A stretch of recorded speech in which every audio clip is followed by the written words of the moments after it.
पटना सहरिया में बसवा बिचल जी। अरे बसवा की नहीं जालिन बेटी का बाबा जी। अरे बसवा की नहीं जालिन बेटी का बाबा जी।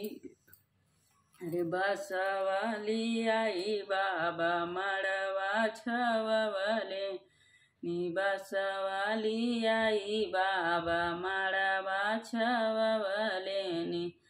अरे मड़वा क्यारी तीरे बैठे मनवा मारी जी। अरे मड़वा क्यारी तीरे बैठे मनवा मारी जी।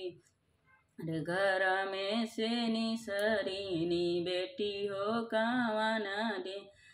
पूछे लगलिन काहे बाबा बैठ मनवा मारी जी। अरे घर में से निसरीनी बेटी हो कावन दे। पूछे लगलिन काहे बाबा बैठ मनवा मारी जी। रे पटना सहरिया में बसवा बिचल जी।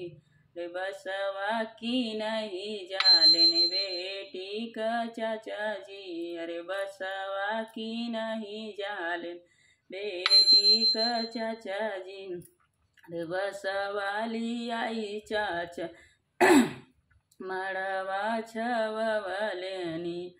मड़वा क्यारी तीरे बैठे मनवा मारी जी। अरे मड़वा क्यारी तीरे बैठे मनवा मारी जी। रे घर में से निसरीनी बेटी हो कावन दे। पूछे लगलिन कहे चाचा बैठ मनवा मारी जी। अरे पूछे लगलिन काहे चाचा बैठ मनवा मारी जी। पटना सहरिया में बसवा बिचल जी। अरे पटना सहरिया में बसवा बिचल जी।